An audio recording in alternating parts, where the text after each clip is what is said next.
It's the Phyrexia All Will Be One Commander Set Review. I'm your host, Joe Cherries. I'm your host, BZ, and that makes us the Nitpicking Nerds.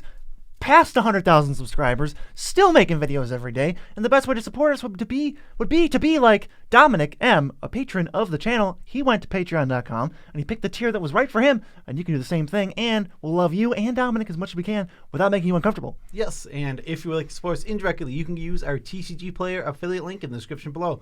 Whenever you're going to buy cards, you're going to do it through TCG Player. Everyone does. You just start with their link, and then you're supporting the nerds. You literally spend the same amount of money. Come on. Moxo.com, sponsor the channel, mid-roll ad. You're never going to guess it. And happy birthday to everyone whose birthday is today. Yes, so today is the Phyrexia All Will Be One set review for, specifically, Commander. We're going to grade all of the cards that we think are relevant to the Commander format, but specifically in the 99, as we do a Ranking Every Commander series, which you will obviously be seeing next week. Yeah, next week. So where is Insert Legend? We don't think it's that good in the 99. We're going to talk about it in the Ranking Every Commander Yes, episode. Exactly. So what we do is we grade these cards on a F to A scale. F is absolutely unplayable. These are the only cards we're going to tell you, hey, we would never put these in Commander decks. It's very rare that we give out Fs because we think most cards have at least some home. Ds, these are cards that you need a really good reason to play because they're not very good. They do some things a little well, but unless they have extreme synergy with your deck, we would avoid them overall. They go in some decks. Yes, they do. Ds go in some decks. Cs, these are your average cards. They're not super bad. They're not super good. They're just fine. If you put them in any Commander deck, they're just going to be fine. They're most likely won't be bad, and they won't be good. But when you get synergy going, oh, now they're going to be good cards. I like to think that a deck full of Cs is terrible. I like to think that a deck full of Cs that actually focuses on synergy is still a decent deck. That's fair. If you just throw random Cs in, yes, terrible. Yes. Bs, these are cards that are top of archetypes. If you're doing a specific archetype, these are going to be your very best cards in them because they're just going to stick out. They're amazing, but usually only in specific archetypes. As, these are cards that are good almost regardless of archetypes. It's very rare that we give out As because most cards require some synergies. A's require almost none. Let's go ahead and give out an immediate A. We're starting with white cards, and the first one is Elesh Norn, Mother of Machines, 4 and a white for a 4/7 with Vigilance. If a permanent entering the battlefield causes a triggered ability of a permanent you control to trigger, that ability triggers an additional time. And permanents entering the battlefield don't cause abilities of permanents your opponents control to trigger. Tough. Yeah, and this is just like an A-. I really don't think you need much synergy. There's a lot of ETBs all over this format, and just as this stacks piece that will double up your side of the board, it's going to be amazing. We have a bunch of these effects.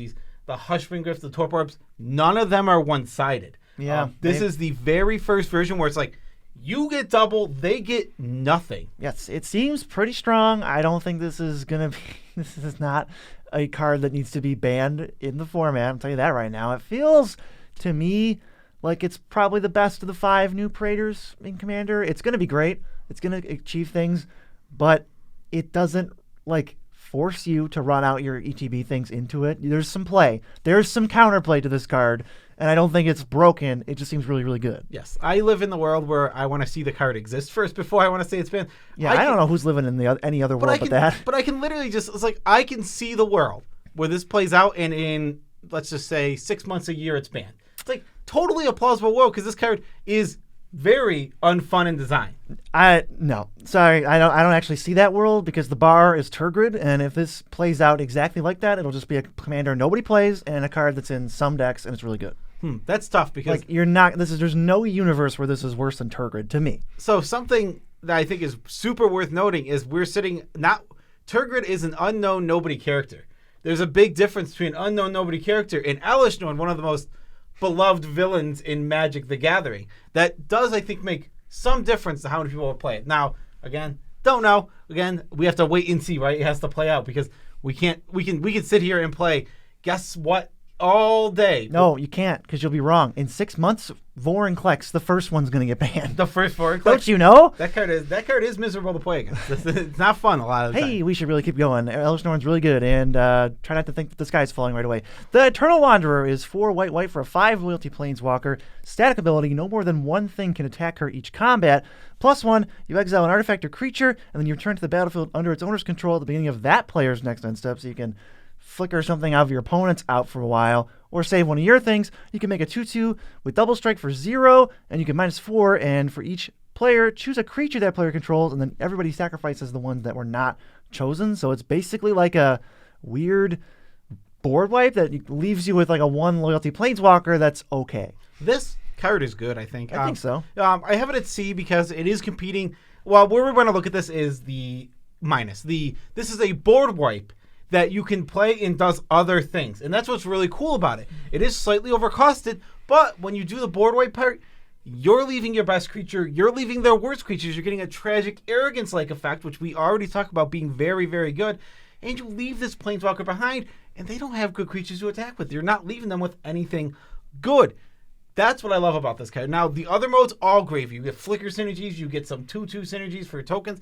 Gravy, gravy, gravy. I like the 6-mana board wipe that leaves the planeswalker behind. Yeah, I still think she'll die a bunch of almost all the time. I mean, if you leave your best creature in play, any creature you leave of theirs is probably going to have 1 power. She's at 1, and they're going to want to kill your best creature anyway, so it seems like she's probably still a sitting duck. You got to want the board wipe, I think. She is a sitting duck, but she at that point, she does require the removal for your piece to die, which sometimes people don't have, right? Right, but it is going to be a lightning rod anyway. Yeah, I really like this card. I think you can play it, especially with planeswalker synergistic decks or... That seems cool. To me, this seems like it just blends in with every board wipe that I don't ever play that is good. And if I need synergy to want this. It also has it has synergy with Flicker. So if you're playing Flicker, maybe this is a planeswalker to look to for your board wipe slots. Yeah, maybe you could do some kind of like, eerie interlude and then play Wanderer. Yeah. That'd be cool. Yeah. Next, we have Modrak Glory Dominus. 2 white for a legendary creature. Phyrexian Horror is a 4/4. If one or more tokens would be created under your control, twice that many of those tokens are made instead. 1 Phyrexian White, sacrifice 2 other artifacts and or creatures. Put an indestructible counter on Modrak. How much is this card going to cost, money-wise? I don't know. I feel like if it's less than 30, I'm going to pick up like 2 of them. Yeah, this card's really good. Doubling your tokens is a very strong effect for your token stack. This is a creature, which can be a downside, can be an upside. It throws indestructible on itself. And it can make itself indestructible. If you're playing a token stack, you're going to have these extra creatures to sacrifice, so it's easy to get it to indestructible. The fact of the matter is, we already know how good this effect is. We've seen it 2 other times, 3 other times now before, and every single version of that card is like $30 or more dollars. So yeah, this thing being a creature, it's just going to make... As soon as you make 1 token, you get 2, and there's your criteria to make it indestructible. Is super sticky. It feels like it's going to just be like one of those Theros gods. Yeah, exactly. Where it's going to be super annoying, hard to get off the board. But at least Path to Exile always gets it, unlike the Theros gods. Right, it is a creature all of the time. Let's go to Norn's Wellspring. 1 and a white for an artifact. Whenever a creature you control dies, scry 1 and put an oil counter on this thing. 1 tap, remove 2 oil counters from it, draw a card. Hey, it's white card draw.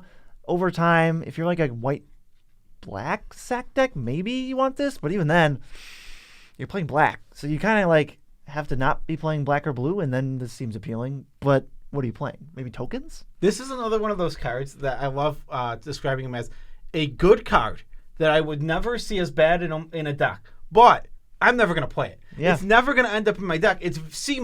It's this middle-of-the-road, like, whatever card. But it is fine. It will do its job, and it's not going to be bad for you if you play it in the right deck. Yeah, the scrying can be nice. I don't foresee playing it, but I also think it's a fairly good card. Maybe it's cool in like Teysa, where you get 2 scries and 2 oil counters. Yeah, that's true. It probably is pretty strong in the Teysa deck. Up next, we have probably my favorite card from the set that is bad. It is Phyrexian Vindicator, white. Phyrexian Horror, 5/5 flying. If damage would be dealt to Phyrexian Vindicator, prevent that damage. When damage is prevented this way, it deals that much damage to any other target. Good luck beating this in limited. This is the fact that this thing prevents the damage. Like, we've had a million versions of this, right? Where you deal damage to something and then it deals the damage back out. This is the coolest version I've seen so far. It takes the damage, prevents it, and then deals it back out. This card is so cool. It's a D+. It's bad. There's not really many places to put it. Quad white. Can we just get the... Why is this ability is all over the place? We've seen it probably 10, 15 times. You want a legend? Can we get a legend? Give me a red-white legend that has this line of text. Please. I would love that. C+. Love this card, though. One of my favorite from the set. Dang, it was just a D+. What is it? It was a D+ 2 seconds ago. Now it's a C+. I thought I said D+. It's a D+. Classic D+, maybe even F, but the card is really cool. I don't think it's an F. I think this has homes and can be played in certain archetypes. I think so. But even then, isn't it worse than the other ones? Because, like, with Boros Reckoner, you don't want it to prevent the damage because you want to do those infinite life gain loops.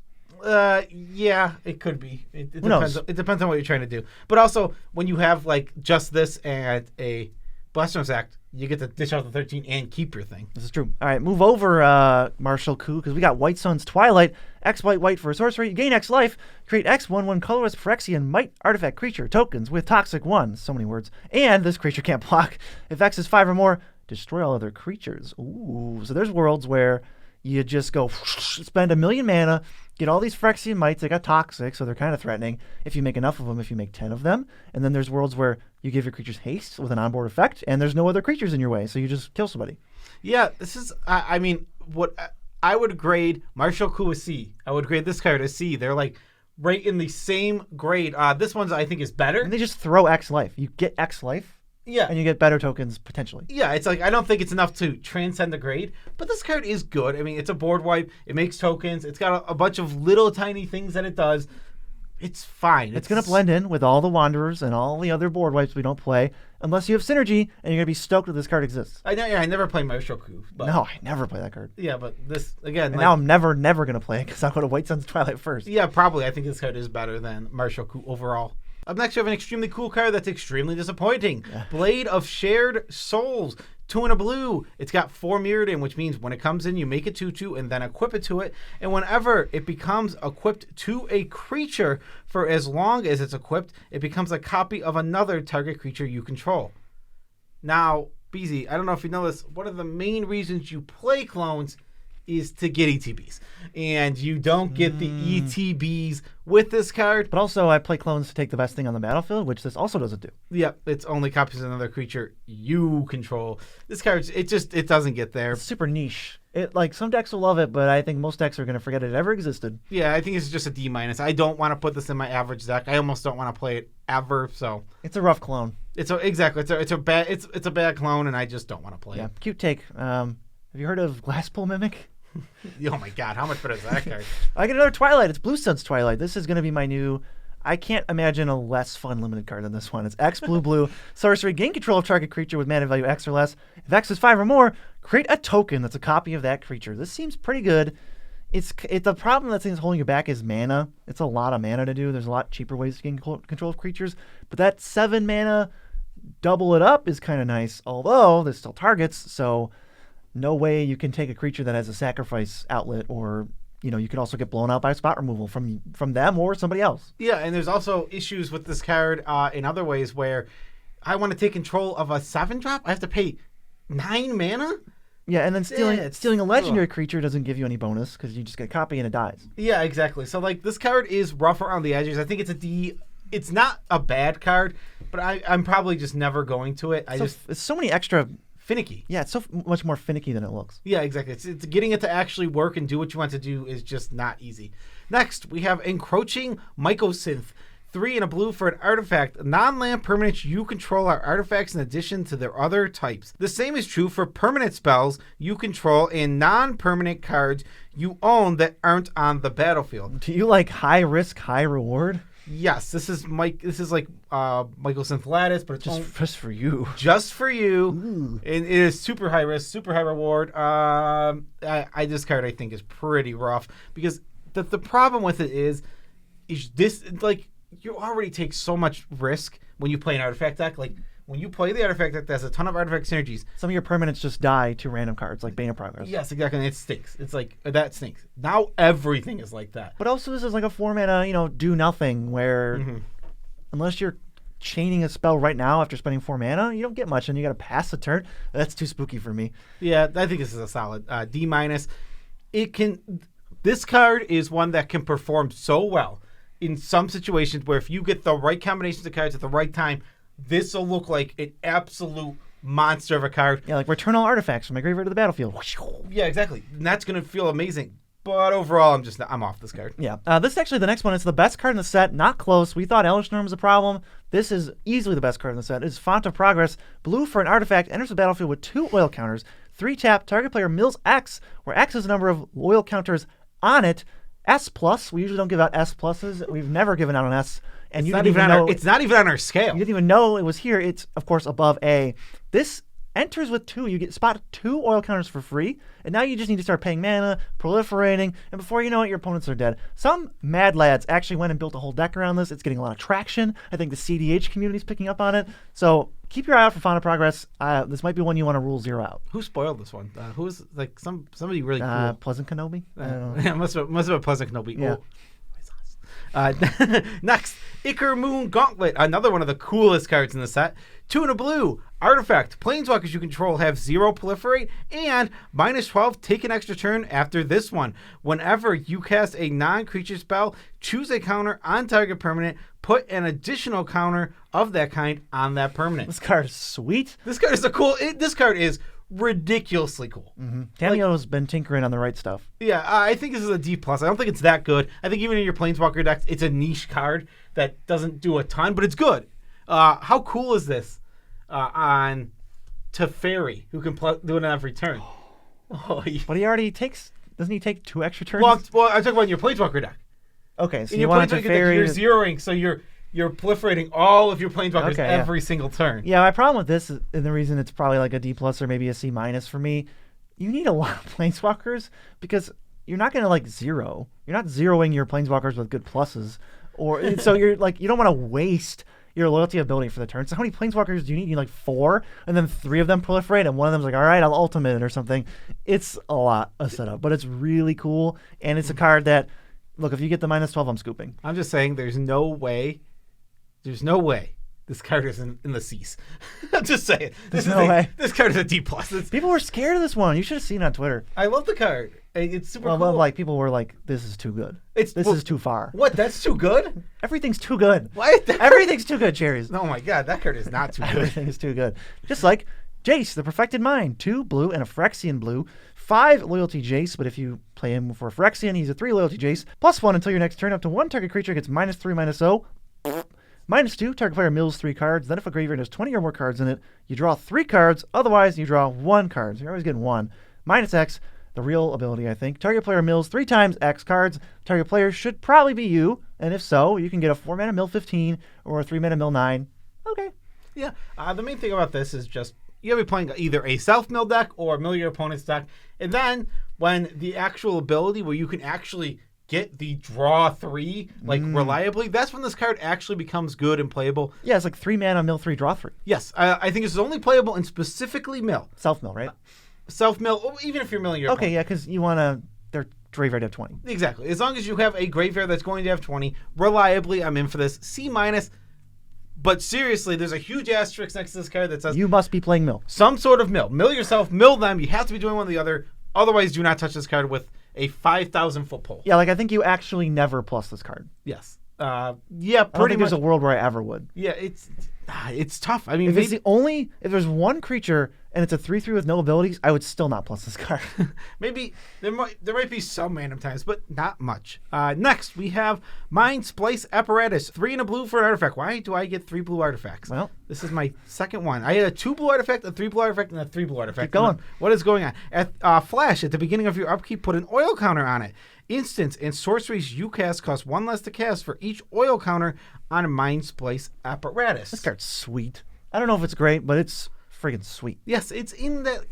This kind of falls into that category that I think of a lot, where there's a lot of these reduce your instant and sorceries by X amount or by 1, by 2, and Arcane Melee, all the Goblin Electromancers. There's like there's so many of them. What's the other one? Font of Magic, the new one from like D&D. There's the one that attacks in myriads. Yeah, Wizards of They. Yeah, Wizards of They. None of them are spells in your spells deck, so you got to pick and choose. Yeah, exactly. This card's fine. I think it's a D. I don't think it's going to see much play because its main weakness is it wants you to have proliferation synergies. It's at least nudging you like, hey, it'd be cool if you proliferated. It's very specific. Like, I just don't know what deck wants this really. So D. Some decks are going to just absolutely go crazy for it. I'm excited for you.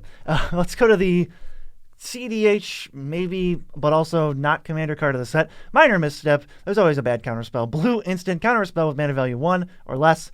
Literally never play this. It is terrible in regular commander, and it sucks. That's it, right? I'm really low on this card. Yeah, I just think it's funny. I love that this is a nod to mental misstep. And super cool. They named it minor misstep. I wonder if it'll be good in other formats, but that's not our format. Yes, that is not Commander. Next, we have Tamiyo's Logbook. 2 in a blue. Oh, an artifact. 2 in a blue for an artifact. No way. I literally went 3 in a blue, 2 in a blue, 3 in a blue, 2 in a blue. Half of them are Tamiyos. I don't know why Tamiyo is like half of the set. She's not even in the set. Oh, my God. Okay. It's an artifact, and you pay 5 in a blue to tap it, draw a card. This ability costs 1 less for each other artifact you control. I thought this card was interesting, cool, but the rate never gets really good. Yeah, you need Unwinding Clock or like Clock of Omens, and then I'm kind of excited about it. Okay, yeah, see, then that actually does give you something to actually go for.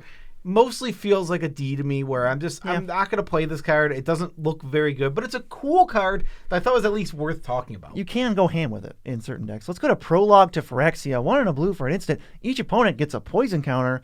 Draw a card. We're giving it a B, but this is only because, obviously, in the Infect decks, this type of card where you just automatically get a poison didn't really exist, and now there's a couple of them, and they're like some of the best cards you can play. Remember that asterisk I put up for Jace? Put a bigger asterisk next to this one. The biggest asterisk you can imagine, because this card sucks. I mean, it's cycles for 2. It sucks. Like, right. This is the worst. Like, this is bottom of the barrel, nothing. Unless you're playing Infect. Hey, I don't know. Poison. Would you Karkashima this? Would I Karkashima that? Maybe specifically. It's kind of cool. No, it's not, because Karkashima is the lamest deck ever. That is true. That's not fun, but it's like, oh, I'm going to infect you. Let's make it even more fun for you. I'm going to Prologue to Phyrexia you. This card's sweet in Infect decks. They're going to get they're so happy to get this new toy, and there's a couple other ones that we'll talk about. Oh, yeah, it's right now, because this is a black card. This is Infectious Inquiry, 2 to black for a sorcery. You draw 2 cards, and you lose 2 life. Each opponent gets a poison counter, so you pay 1 extra mana for Sign of Blood, and you get an actual tangible percentage closer to winning. All of your opponents are now 10% dead because you're playing Infect and nothing else, because why would you play this card without Infect? Yeah, that's pretty simple. Another B. It's the same exact thing. There's nothing else to say. Never play this outside of Infect. But it's great. It's great Infect. I got Archfeet of the Dross. It's 2 black for a 6/6 flying. Another take on you lose the game type card. It's enters battlefield with 4 oil counters. Beginning of your upkeep, remove 1. And if you can't, you lose the game. And if it has none, you lose the game. And whenever a creature an opponent controls dies, its controller loses 2 life. So you get a really undercosted Massacre minus the ETB. Great. And maybe you give this away and force them to lose the game. So what I like about this card is you play it in decks with very heavy removal. I'm going to try this in my Zyra deck because I can remove it myself. Mm-hmm. I have a ton of board wipes. And when this thing's out, when a board wipe goes off, your opponents are left losing a ton of life. This is going to kill players all the time. Okay. And I think as long as you have sack outlets or enough like removal that's like 2 for 1, so you can target mine and your guy, that kind of stuff, and you can make sure you're never going to lose this, it's a good card. I think this card really is good, and it is an undercosted beater that will absolutely get in damage. Yeah, I could definitely get in damage. It's kind of spooky. I think C+ is fine. Yeah, I think I give it a C+. I really do want to. I'm going to be testing this card. It's one of the cards that I'm excited to get into one of my decks. Let's do it. Next, we have Black Sun's Zenith. X in the black. Up to 1 target creature gets -X until end of turn if X is 5 or greater. Return target creature with mana value X or less from your graveyard to the battlefield tapped. Wow, it's a bold move to reprint Black Sun Zenith and then change all the text. I call it Zenith. Yeah, Black Sun Twilight. This card I think is really bad. You have to, if it's got 5 toughness, you have to pay 5. If you want something in your graveyard that costs 5, it has to be 5 mana value. You don't cheat mana anywhere. This card gets you nothing. I think is it X or less? It is X or less in both cases. Yeah, it's basically. like a 2-for-1, but we have 2-for-1s, right? It's a bad 2-for-1. It's 6 mana 2-for-1. 6 mana 2-for-1 that kills a 5 stuff in the less creature. Otherwise, you're paying more. If you want to return something bigger, you have to pay more. I'm not in for this guy. I think it's very bad. Yeah, it's more of a low power card. I'm not really a fan. Feed the Infection, 3 and a black for a sorcery. You draw 3 cards and you lose 3 life, but if each opponent has 3 more poison counters, they're all losing 3 life. Hey, look, it's strictly better Ancient Craving. Yeah. Just another one. It's just another Ancient Craving. I put it here. It's a D. Ancient Craving's a D. The other one is a D. Whatever. Honestly, this is exactly as good as Ancient Craving, because if you're playing Infect, why are you playing this? Why? Play the other ones. No. What do you want them to lose 3 life for?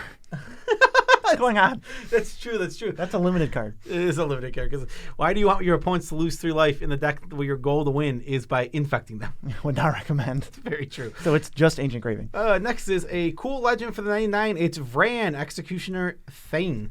1 and a black for a 2/2. Whenever 1 or more creatures you control dies, each opponent loses 2 life and you gain 2 life. This ability triggers only once each turn.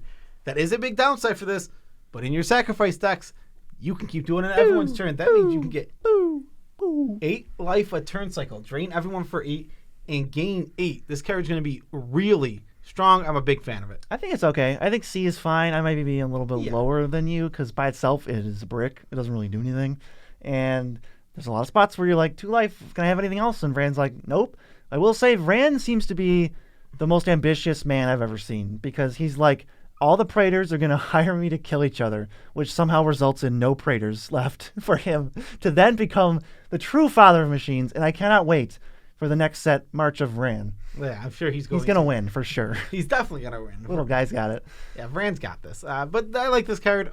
Think it's good. I mean, think of it's just like it's like a Zulaport Cutthroat. It also doesn't do anything if you don't have anything on board. Yeah, and then it's like I have it a little bit below Zulaport Cutthroat, probably. Oh, definitely below. Like right. I have Zulaport Cutthroat. It seems tough to slot in, but it will do stuff. Yeah, for sure. Yeah, I think this is definitely lower on the thing, but I think it's pretty strong still. All right, time for my pick. Based on comments I've seen, this is the pick for a most overhyped card in the set. This is Vraska Betrayal Sting.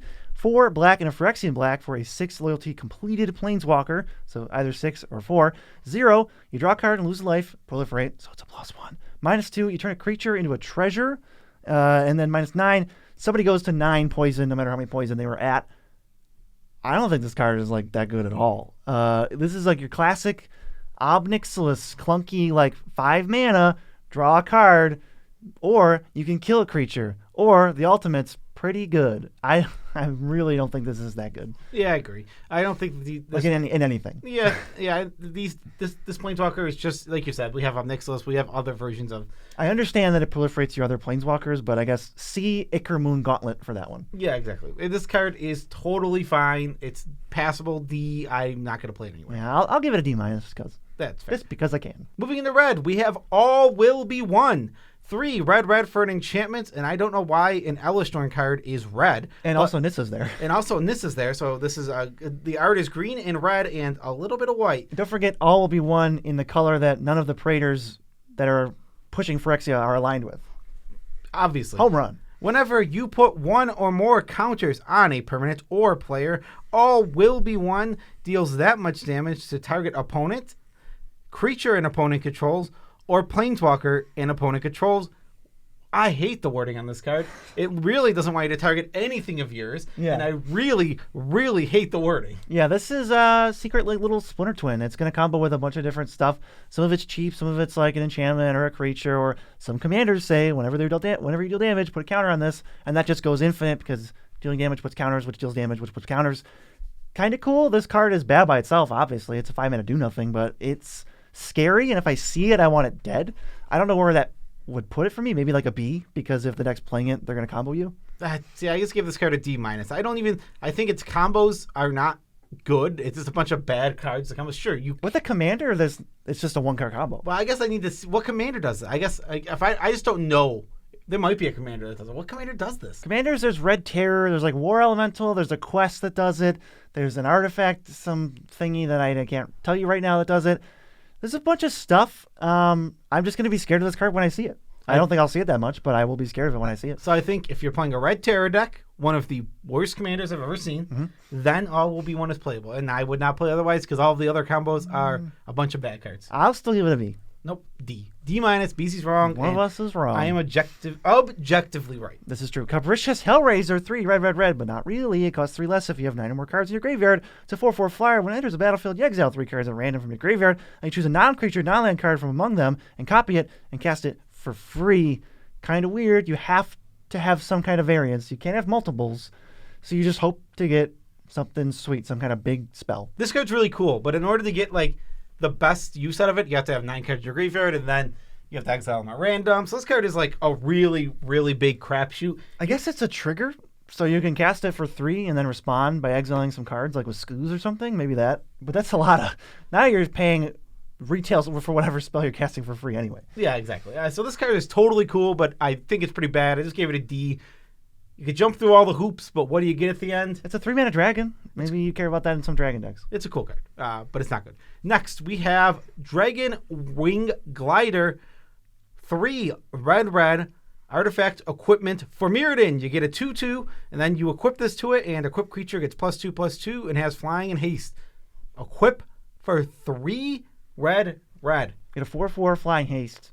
This is the Glorybringer variant, and it's an equipment. For 1 million, you can move it. Yeah, this thing is bad. This thing is really, really bad. I mean, a 4/4, a vanilla 4/4 flyer with haste is bad. Like, that's a bad card. And then to pay 5 to equip is bad. I don't think this is even good in your equipment section. The thing only gets +2/+2.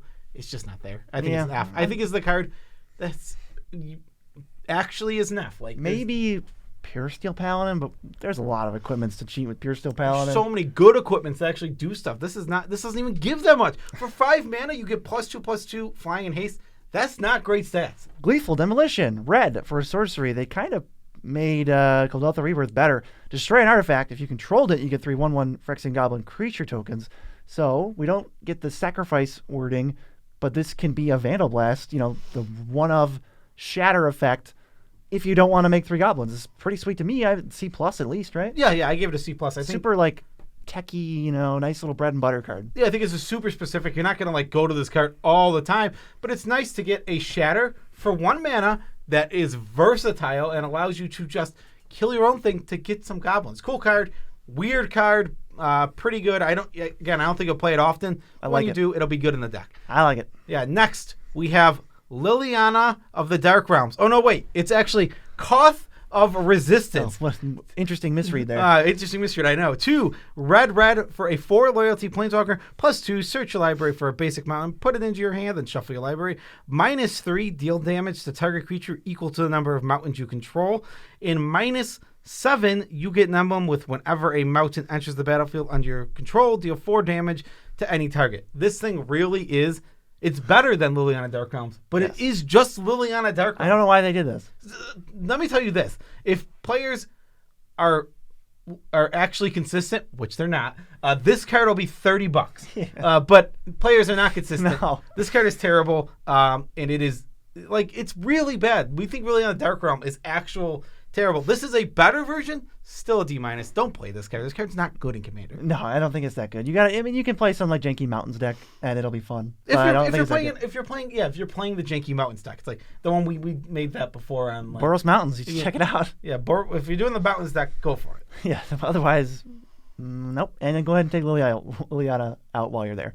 I got another Twilight. This is Red Sun's Twilight, X red. This is probably the best one we've seen so far. This is destroy up to X target artifacts. If X is 5 or more, for each artifact you destroyed, you get a token copy that goes away at the end of the turn. That's pretty sweet. You get like a board for your troubles. You get some ETBs. You get weird stuff like mana production. If you destroy mana rocks, I just think it's cool. C-. Yeah, I don't think this card's incredibly good. We've seen we have this version of this card all over the place. Well, you mean the X red part, like destroy X thing? Yeah, we have this destroy thing. This exists elsewhere. You're not going to ever play this in a green or white deck, obviously. I think that's one of its big weaknesses. But it is fine. I think it's like a C-, down in that area. But there will be times, it's another one of those cards where it's there's going to be times when you play this and it plays way better than a C-. You're going to what did I just get out of this? Yeah, what's going on? It's like I got like 30 mana, and I got like 2 Solemns, and I just absolutely popped off. Yeah, 7 Wormcoil engines. 7 Wormcoil engines. Gain 30 life is great. It was unbelievable, and then I think I got an infinite combo in there. It was unbelievable. Yeah, it is worth noting you don't get dice triggers because they're exiled, but if you have a sack outlet, you do get dice triggers. Very true. Up next, Urbrask Forge. 2 and a red for an artifact. Again, just these 2 or 3. Only for you. I don't know what you're talking about. What do you mean? At the beginning of combat on your turn, put an oil counter on Urbrask's Forge, and then create an X1 red Phyrexian creature token with trample and haste, where X is the number of oil counters on it. Sacrifice the token at the beginning of the stand step. I thought some people were talking about this. That's card. why I put it here, because I saw somebody on Twitter specifically talk about putting it in a Greven deck, and all I thought was, this looks terrible in a Greven deck. This looks terrible anywhere. This Which one is Greven? Oh, the red-black guy. Yeah, it didn't even look good in that deck, and it was like made for that deck. I think this card is really slow. I think it's an F. I don't think this card is even close to playable. I don't think it does anything. If you want to play something similar to this that's actually good, play the Rite of the Lightning. Like Rite of the Raging Storm? Rite of the Raging Storm. 5/1. Yeah, play that card. That card's actually playable. Okay, yes. Or Life of the Party. Life of the Party, also a playable version of it. Mm-hmm. Green cards. They're going to give us 100 versions of this card until it's broken, until it's a 7-mana, until it's a 2-mana 10/10 that destroys all artifacts and playable. For now, we have Cankerbloom as 1 and a green. Now it's a 3/2. It was a 2/2. Now it's a 3/2. 1, sack it, choose 1, destroy an artifact, destroy an enchantment, and we got to throw another option in there. Proliferate, you can also. This is just a C. There's so many of these. This one is not really accelerating in any like area that makes it like, this is the one. I mean, have to if you were playing the werewolf, even then, they're all like, Kasali Pride Mage has Exalted. The werewolf can flip and turn into Mini Kogla. This one has the most text on it, bare bones. They all have it's just little tiny advantages. They're all like C's. Costs a Caterpillar. It costs 1 and says 2 to sacrifice. Yeah, exactly. So I don't know. You can play it. It's good. Yeah, play the one. This is a C. It's a C. good card. I mean, it just fits. It just blends in with all the other ones that exist. Next is a card I really like. It is a Conduit of Worlds. Is this an artifact? And this is an artifact, but it Wow. actually has 2 pips. I don't think I've gotten an artifact yet. 2 green. You may play lands from your graveyard. Tap, choose target non-land permanent card in your graveyard. If you haven't cast a spell this turn, you may cast that card. If you do, you cannot cast an additional spell this turn. Activate only as a sorcery. I love this card. This card is good. Interesting. When we talk about so getting the lands back from your graveyard is a 3-mana effect. Yeah, that's definitely worth 3 mana. So we know we've seen Crucible. Crucible and Raminette, but Crucible does nothing else. It's just 3 mana, and people are like, cool. And that's a good playable card. This card adds 1 mana onto it, and on turns where the best thing to do is in your graveyard, you just cast something from your graveyard. And you can't cast other spells, but you can hold them up, cast instants, or use any abilities, so you can activate abilities. You still can use your mana. I think this card is really good. Or dump it all into an X spell. Yes, exactly. This card is just strong. I think it's good. I think it's a B-. I like B-. It has high potential. It seems pretty good to me. In your landfall decks, this is where you get to play this and it just gives you card advantage. Playing lands from your graveyard is already card advantage. And then whenever you need it, whenever the best thing in play is in your graveyard, play it. Yeah, I mean, don't play it on turn 4. Don't tap out for it and not play a land. Well, once you play it and then play a land, kind of already got some value. Yeah, just like Crucible Worlds, super value with that Buried Room. Always a little combo. Wombo. Let's go to I have 4 Twilights and you only got 1. I know. And yours was terrible. This is Green Sun's Twilight. X and green for a sorcery. Reveal top X plus 1 cards of your library. Choose a creature card and or land card from among them. Put those cards into your hand and the rest on the bottom of your library in a random order, but if X is 5 or more, instead put the chosen cards onto the battlefield or in your hand and the rest on the bottom of your library in a random order. Okay, it's like a weird Green Sun Zenith. You don't know what you're going to get, but this one does cheat mana. Yeah, I'm not a fan of this card, though. When I look at it, it's a crapshoot. This is CD Unwritten. I would never play CD Unwritten. It's the same kind of card. I'm not a fan. I give it a D+. It's fine. Probably playable in some decks, but I'm never going to it. If your deck is all creatures and lands, and then also this card, guaranteed cantrip. Guaranteed for green. Guaranteed cantrip. And what a broken card it would be. I think it's cool. I like that you can pay 5 mana and just cheat something crazy into play, unlike every single other one of these Twilights. It's interesting. I would like to see a deck with it. Yeah, I think it's bad. But I'm not going to start it super high. I might start it at C-. D plus. All right. Feels like it right around all those other cards you mentioned. Okay, we got Armored Scrap Gorger. Some people are going to like this, and some people are going to not care. It's 1 and a green for a 0/3. Gets +3/+0 if it has 3 or more oil counters. Taps for a mana. Importantly, whenever it becomes tapped, exile target card from a graveyard, and you put an oil counter on it. So it's a 2-mana dork, which we have infinity of. But some people are going to play this one because it's also graveyard hate, and if you're looking for a way to get graveyard hate in your deck, and you've kind of got one of those random 2-mana dorks, switch them. A card I'll never go to, but I could see homes for it, especially on a budget. Like, it's better than every single 2-mana dork that just makes mana. Yeah. Like, get it out, and then play this. Yeah, I just give this a D. It's fine. It's nothing special. Next, Nissa Ascended Animist. 3 green, Phyrexian green. It's got the completed, so its loyalty can range from either 3 all the way up to 7, depending on how much Phyrexian you paid. Yes, 2 Phyrexian pips reduces 4 loyalty. Yes. Some people did not know that. Yes. So you +1 to create an XX Phyrexian horror creature where X is the amount of. This is so hard to read. This card, how is anyone ever going to read this card? They don't. You actually don't read this card. You're reading the part that does not matter. And you plus it, and then you get an XX, where it's the loyalty. So it's an 8/8. If it can be all the way up to an 8/8 right away. You -1 to destroy target artifact or enchantment. Gravy. I don't know why it's there. -7 until end of turn. Creatures you control get +1/+1 for each forest you control and gain trample. So it's a 7-mana sorcery that costs 3 green, and it says that your creatures get +1/+1 for each forest and have trample. It's a huge overrun in like mono green. Yes, and but I like the versatility of it. Of like, hey, sometimes you pay 5 and you shatter something, or you naturalize something. No, I like paying 5 and starting to make creatures. They're big and they're beefy. If you have a Powers Matters deck in mono green, like a Golta type deck, I could see playing this because then you can like. Well, yeah, mono green for sure. Like I don't think you need. Oh yeah, this is a mono green card. If you can't use the last ability, don't play it. Yes, I agree. Mono green Nissa is almost purely for mono green, but I like that she has like some Powers Matter stuff. She has a little bit of removal. She has a little bit. It's got a little bit of every. A little something for everyone. It's got a little something for everyone. I think this combos really well with Yavi Maya, and also probably the best commander for this is Ashaya. Turns your creatures into forests. Yeah, that's amazing. And then Awaken the Woods, you got to play that too. Yeah, exactly. So I give this a C+, but it's very specific to only mono green. Yep. I got Zapandrol, Hunger Dominus. What was any of that? You don't know. 5 green for 4/6. Got reach. At the beginning of each combat, double the power of toughness of each creature you control until end of turn. And you can pay Phyrexian green, sacrifice 2 other creatures to put an indestructible counter on it. I'm drawn towards this because the indestructible is free. It doesn't cost you any real mana. And it is somewhat of an overrun. I like C- because it is expensive, and it's not like you can just throw this in a deck. Your 1/1s, this is not good with your 1/1s. Yeah, this card is pretty cool. I don't think it's broken or busted, but it's just like Rona's, right? Like pretty close. Yeah, but I like it better. I do like this better because it triggers over and over and over again. Rona's is a one-time trigger, right? Yeah. Plus, you can give it indestructible. It's got reach. And it's got reach, which is actually the thing we love about this. Even though I think Rona's might have reach. No, he has Death Touch. He has useless Death Touch. He does have useless Death Touch. This card's cool. I gave it a C-, but I could see this being better, worse. It just kind of depends. I think Nissa and this fall into replaceable overrun territory, and then you got to be doing something specific to really want it. That's fair. Like I like this. This kind of card just feels like another Golta card. Weirdly enough. Yeah, 24. Hey, exactly. Like it's just a lethal threat when Xenagos, maybe? when you play this. Xenagos. Yep, it'd be another just awesome home for it. Multicolored. This card is really cool, and it's a commander we're going to talk about, but it's also great in the 99 of your Spellslinger decks.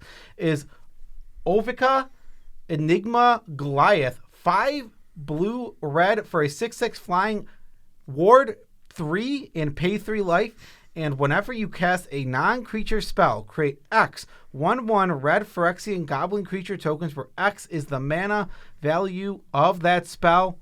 They gain haste. Right, they just get haste. You get to keep them. They don't exile or anything. I think what's brutal about this little gem is that you can back it up with counterspells, free or otherwise, as long as you have the mana if they're not free. And then you go, okay, you're targeting it, pay the 3 life, I'll counter it. Yeah, exactly. And brutal.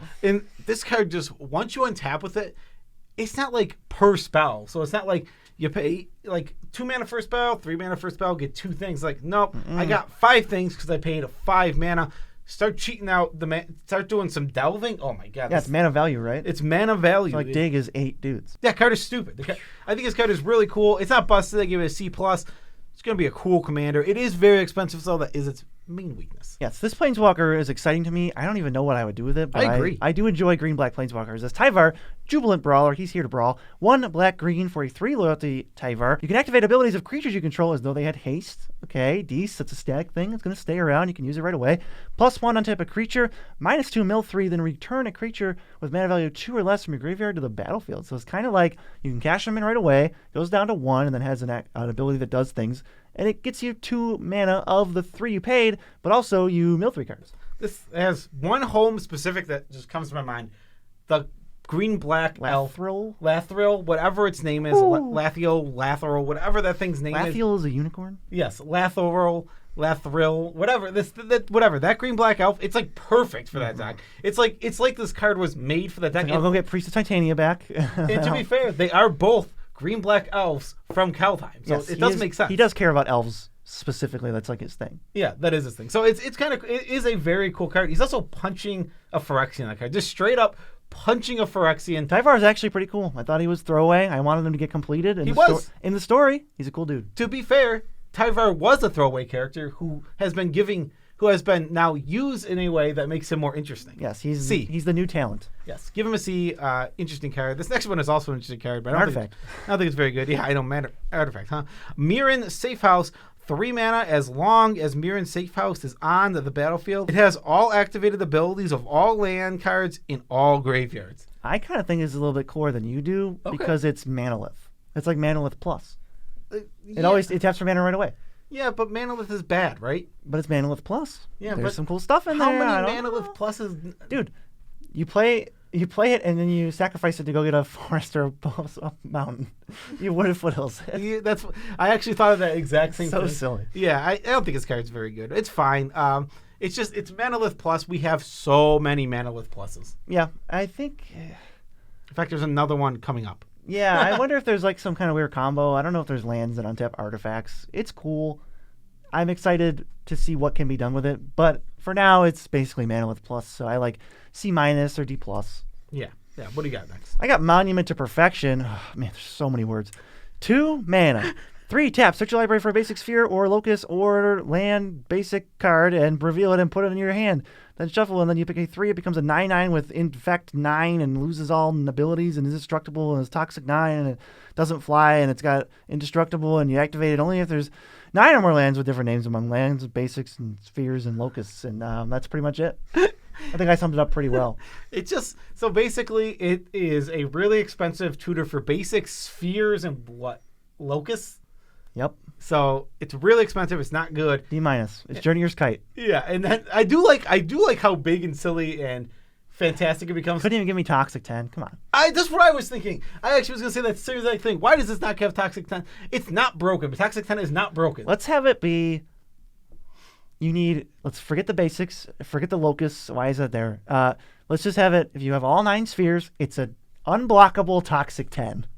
Yeah. That would be cool. Next is, like I said, it's Manalith Plus. Phyrexian Atlas, 3 mana. It taps for 1 mana, and whenever it becomes tapped, if one opponent has 3 or more poison counters, they lose 1 life. Whoa! Why are we making our opponents who have poison counters lose life? Stop it. Because this is limited. Yeah. Oh, wait, no, it's not. It's Commander. This card's awful. This is an F. Don't play this card at all. Yeah, let's go to another F. It's Soulless Jailer, 2 mana for a 0/4. Permanent cards in graveyards can't enter the battlefield. Players can't cast non-creature spells from graveyards or exile. It's like a weird mix of like Drannith Magistrate and like a Grafdigger's Cage. It's like a hate bear. I don't like this. I think it's an F. I think this card's just bad. Like, it's not a good version of this card. We have much better versions of this graveyard hate type of thing. Yeah, you can still cast creatures from graveyards, and you can still do some things. I don't think it's that great. Yep, I think it's bad. F. Next, we have one of the coolest cards in the set, Staff of Completion. 3 mana for an artifact. Pay 1, tap it, destroy target permanent you own. Such a weird line of text. Great, I'd love to. Pay 2 life, tap it. Add 1 mana of any color. So Manalith Plus. Whoa. Tap, pay 3 life, proliferate. Tap, pay 4 life, draw a card. And 5, untap Staff of Completion.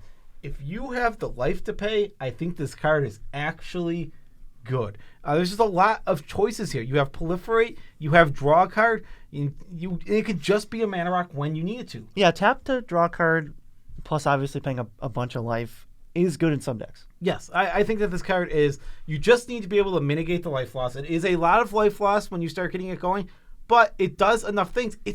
Everything it does is free of mana. So it's pick Except for and pay choose. Except for pay 5, which obviously would just have been broken. That would have comboed off. Yeah, come on. But this card is really, really cool. I think this is just a C+. Fit it if you can find a home for it. Play it. It's going to be a niche card, though. You're Definitely niche. Not going to put in a ton of decks. All right, we got the 9th Sword of X and Y. This is Sword of Forge and Frontier. We only got one more left. It's the blue-black one. Hopefully, it's just in the next set, but you know they're not going to do us to it. You know they're going to do us dirty. This one is a quick creature gets +2/+2, and has protection from red and green. It costs 3, equips for 2, and whenever a quick creature deals combat damage to a player, exile the top 2 cards in your library. You can play in this turn, and you get an extra land drop. So it's like, hey, you can't really whiff on the 2 cards. They're either 2 spells, a land you can play, and a spell, or 2 lands, and you play them both. Yeah. So Sword of Forge and Frontier is, I think swords are very medium overall. I think almost all of them are in the D. Some are in the C's-ish range. There's really like good ones. Feast and Famine is up there. Fire and Ice is pretty good. Yeah, those ones like break into the C minus range, but even then, I don't think swords are busted in any way. Yeah, this one's like one of the worst ones. Yeah, it just sits at D. I mean, it has one specific home in like your Prosper decks. This feels like about as good as the green-white one. Yeah, Hearth and Home. Exactly. It's fine. It's nothing special. D. We can move on.